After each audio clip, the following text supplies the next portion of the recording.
بسم اللہ الرحمن الرحیم۔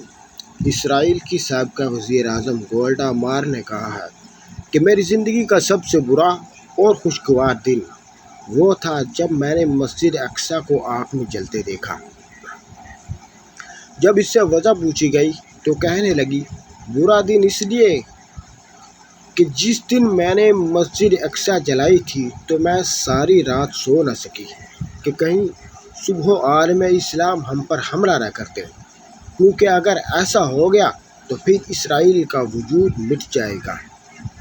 اور خوشگوار اس لیے کہ ساری رات گزر گئی، اگلے دن کا سورج نکلا اور میں نے مسجد اقصی کے جلانے پر مسلمانوں کا رد عمل دیکھا کہ مسلم حکمرانوں میں اتنی ہمت نہیں تھی کہ وہ سب اسرائیل پر حملہ کرتے، بلکہ وہ لوگ تو خود اپنی عوام کو جنگ سے ڈرانے اور روکنے میں خود ہی پیش تھے۔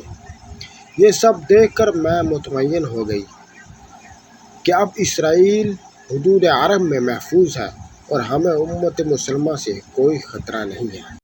مغربی عشیر باتوں پر تھرکنے والے مسلمانوں کی ویڈیوز کو دیکھنے کے لیے ہمارے چینل کو سبسکرائب کیجیے۔ شکریہ۔